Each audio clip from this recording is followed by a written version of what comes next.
ndibuka mu rugendo duheruka muri Amerika. In our recent travel to the US, nirwo rugendo rwarwanyijwe. we encountered many challenges. Nababwira ibintu bibiri byabaye. I will tell you two of them. Ikintu cyambere. One, cyankomereye.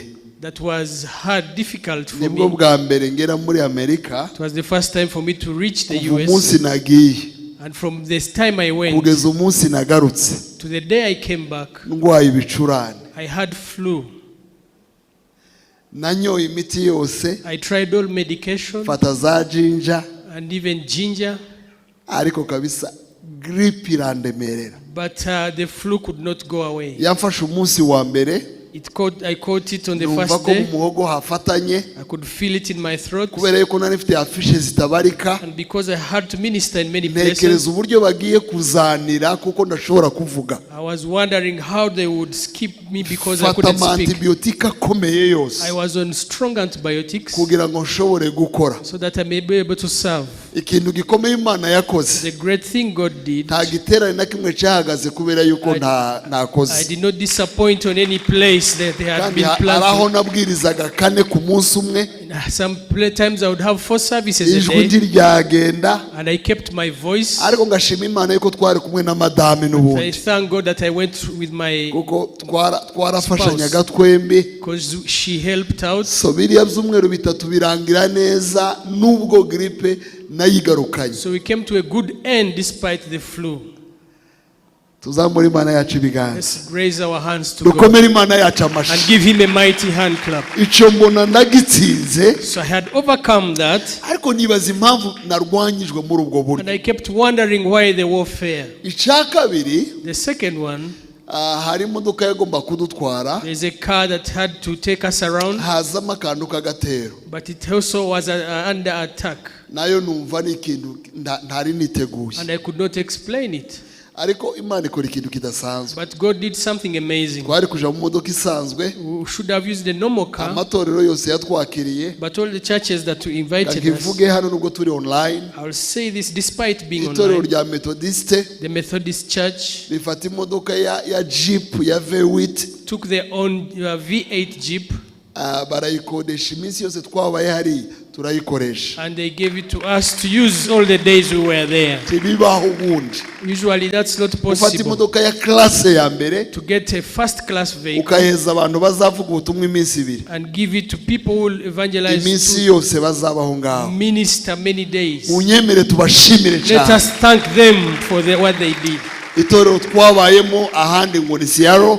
In another state, in On Seattle, top kuri hoteli y'inyenyeri 5 we are in a 5-star hotel, n'ibindi byose twari dukeneye birimo n'imodoka nabyo barabikaveringa. and the car was part of the Si package. byiza kuvuga ibintu online ariko ni byiza gushimira abantu. It's good to thank God despite Kuko not, Samaterano twari twarateguye igihe kirekire. these are not events we had planned for Noneho long, twari kumwe na famille murabyumva. and I had traveled with family, Ariko batubera abantu but beza. those people were nice to Unyemere us. tubakomera amashyi menshi. Allow me to give them a Abo hand clap. bantu. Those people, Hallelujah. hallelujah. Abo bantu. Those people, Abo bantu. those people. Imana ibakorera ibyo yankoreye none. May God do them as He has done for me today. Hanyuma amakuru ya none. Now today's news is, Nafashe umwanya nawe twafatanye umwanya. we got time together with my spouse. Hari abantu bambwiye ngo barashaka yuko tubasura na Solange. There are people who had asked us to visit them. Murumva Solange nije wamwishuriye itike y'indege ariyo kugenda hariya na David twari kumwe na tour zose twakoze muri America nije wa coveringaga su rusengero rwamwishuriye. Remember, I had covered all the expenses of travel and everything. Ariko barambwira ngo baramushaka. But they told me they needed to her.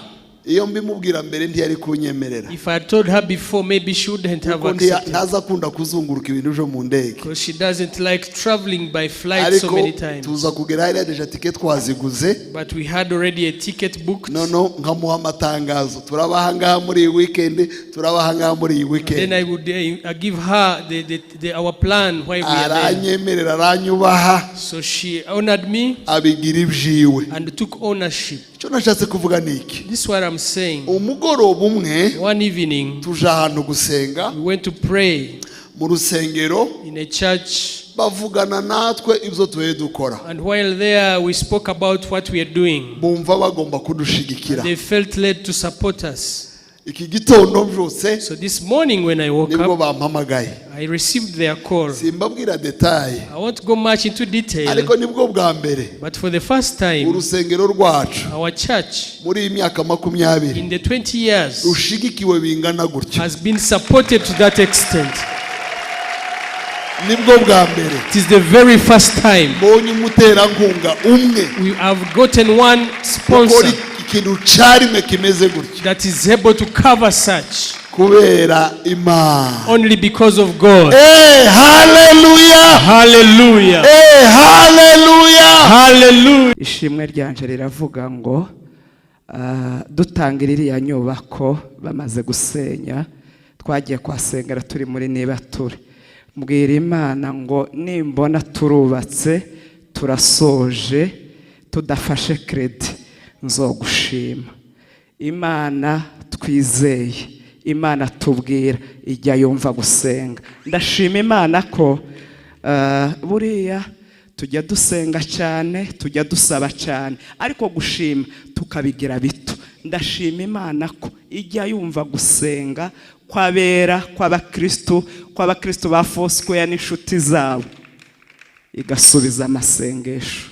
By'umwihariko kuri 24 twari dufite rendezvous yo guhura n'abo bantu, turasenga n'abana banjye twari kumwe kwa ari 4.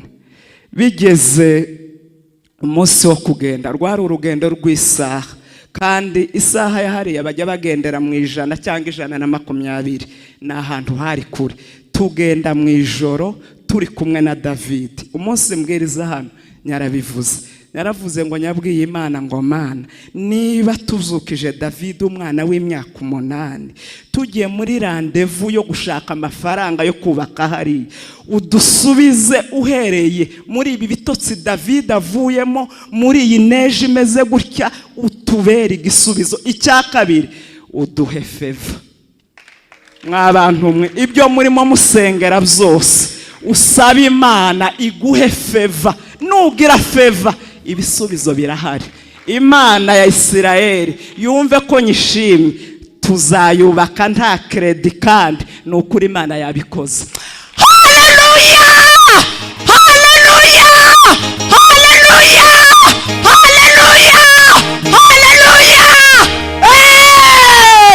Imana twizeye, Imana yaduhamagaye, nimushaka muzayishigikire. Imana ibaho umugisha. Abandi bashobora kuza kudusharinga naho nibatambuke. Ubuhamya buza bwumvikana cyane kurenza yandi magambo, uko aba ari ikintu nyine kigaragara gifatika, wabayemo, wabonye cyangwa wumvise. natwe tuzo nako tugiye gufatanya na mama Bishop twese hamwe ducelebre, dushima Imana ikoze icyo kintu. Ariko nje nahebeye kuri iyi nyubako n'igihe twayubakaga, niho navuze ndiyego nyine Imana numvaga tuzaje muri banki ntabeshe, kuko Bishop akunda kubivuga. Narinzi ubushobozi bwa church, kuko ama accounts yacu yose nyagiraho access nza mbibona. None ngo mbone iyi nzu yuzuye nta credit dufashe, tangira kumva ibintu, tangira kumva ko Imana izikora ibintu. Rero ni igitangaza, biriya byo tuzabicelebrate umunsi umwe dufite umwanya uhagije. Yesu ashimwe cyane. Kiyo wamfashije gato kaza hano Kiyobi. Hallelujah. Ndashima Imana. Uyu mwaka ushize 2024 wabaye umwaka mubi pe. Mu myaka nagize wambereye mubi, ariko uko mbibona uyu ugiye kuba mwiza cyane. Ikintu cya mbere murabizi, nigeze gutanga ubuhamya no gushima Imana. Nararwaye biragorana, ndashaka gushima Imana ko uyu munsi navuye muri controle ya nyuma, ubu rwose meze neza cyane. Ibyo ngibyo nibyo mpamagariye cyo, uko twarwaye indwara isa, noneho twahura ngo se wewe warakize neza ati neza, atari ko se ntago wizera nkwizerere, ntinyizere.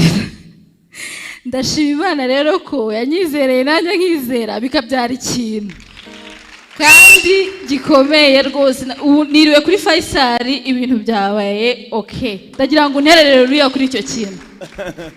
Duhe Imana icyubahiro. Narashimye aravuga ngo nshingiye kuko inshima.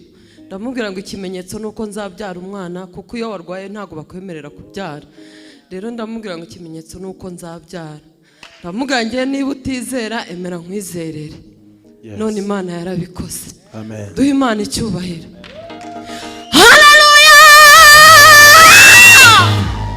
Twongere, ni Imana ikora, ni Imana ikiza, ni Imana isubiza. Haleluya! Haleluya!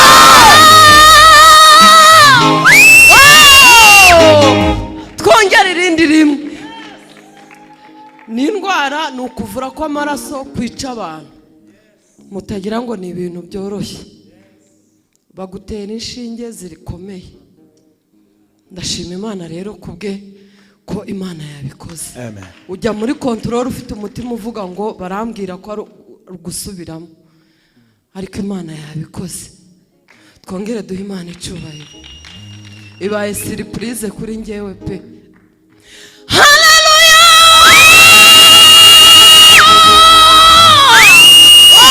Haleluya! Haleluya! Imana ihabwe icyubahiro. Imana ishimwe cyane. Amen. Ikindi mu byifizo bibiri bikomeye nari mfite umwaka ushize, mbere yo kwinjira hano mbonye message imbwira ko icyo sindi bukivuga ko kiri ariko cyakemutse kandi cyasubijwe, kandi ni ikintu cyiza. Nzaguha ubuhamya. Imana ihabwe icyubahiro. Haleluya. Amen. Yeriko, Yeriko we, ndakubona uriduka. Amen. Muratubabariye bamwe ntitumenyereye hano imbere, ariko hari ikintu kimazemo nk'imyaka 4 hafi 5.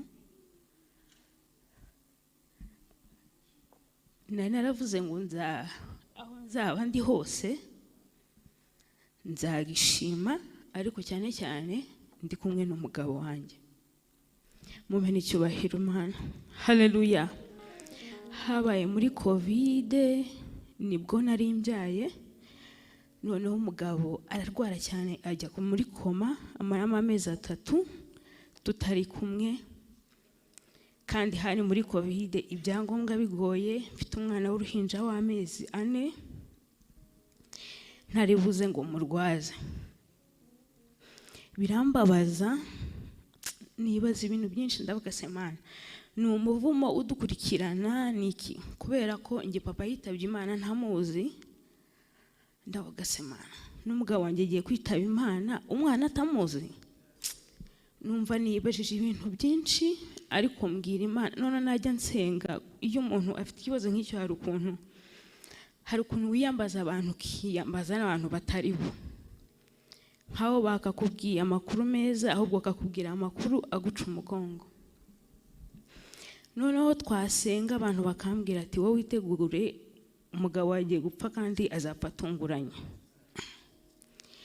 Nkavuga se Mana, noneho bibaye byo. Ariko hari igihe bishop yigeze kwigisha mukurikiye online, ari kwigisha ku bintu by'abahanuzi b'ibinyoma. Nigeze no kubimubwiraho, arambwira ati humura, Imana ibafitiye amasezerano menshi, kandi mu byo watubwiye bishop bimwe byicayemo nonaha nubwo ntabivuga. Amen. Rero nshima Imana, icyo kintu cyari kimazemo imyaka n'imyaka, ndavuga nzagishima, ariko bamwe tugatinya hano imbere, kandi narahigiye Imana ngo nzahishima imbere y'itorero. Rero nshima Imana ko mbashije guhagarara hano hantu, icyo kintu nkangishima. Imana ihabwe icyubahiro. Ubwo rero atambutse bwa mbere, ndizera ko imiryango irafungutse, ntazongera gutinya hano imbere. Murabyumva ko abantu baba bafite ibintu byinshi, kandi koko igihe umugabo we yarwaye byari bikomeye. Twari dufite ubwoba kuko yari yageze ahantu hakomeye pe, ariko Imana ihimbazwe ko yamutabaye. Kandi akaba akora imirimo myiza twese tujya tubona mu itorero gutya. Imana izamuzigame Wilson Imana izamuzigama ni ukuri. Yarambwiye ngo iwe ngo iyo ashaka ko Imana ikora ikintu ngo azaza iwe akagira ibyo akora mu ikanisa mu itorero. Yarambwiye ngo iyo akazi kiwe, kandi murabizi Wilson agira umugisha w'akazi, niwe mugabo wa mbere nabonye Wilson ikintu agiyeho gutya azagikora kandi akamagira favor mu bantu utamenya. Noneho arambwira ngo ikintu yamenye yavumbuye nk'ibanga, ngo iyo amaze igihe ngo adafite akazi, nta bintu by'akazi birimo gufunguka kuri we, ngo iwe ngo azaza kugira ikintu akoze kandi gikomeye mu itorero, kubera ko azi ko nyine yagikoze nyine Imana ihita ifungura ibintu. Rero umuntu nk'uwo azabaho mama, azarama, muzabaho mukora imirimo y'Imana ikomeye. Turashima Imana rwose. Amen. Hallelujah. Sinzi nimba ishimwe ryanjye riri buze kumvikana nk'uko mbishaka cyangwa nk'uko mbyumva muri ngewe. Niga muri KI, niga mu wa 4, niga ibintu byitwa dental surgery. Birakomera, gukomera bikarenga bikaba ibindi. Birakomera kurusha medicine, kuko medicine narayize mu wa 2 no mu wa 2 turigana, ubundi tukajya tujya mu byacu. Niyo tugiye kujya muri ibyo bintu dukora ikindi kizamini nyuma yo gukora ikizamini cya leta, kandi twanujuje ikizamini cya leta. Murumva ibyo bintu ukuntu biba bimeze.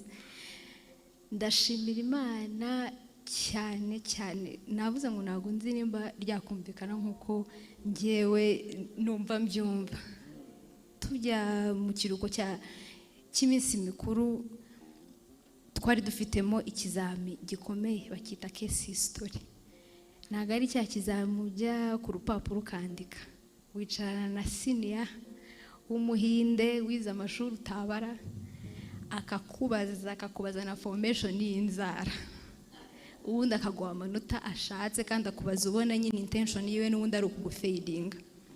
Ndashima Imana naje ku cyumweru gusenga byananiye kwiga. N'ahandi ujya no kwiga ukabura ikintu wiga, imiti yose bose ndahera hehe, ukabura ahantu hera.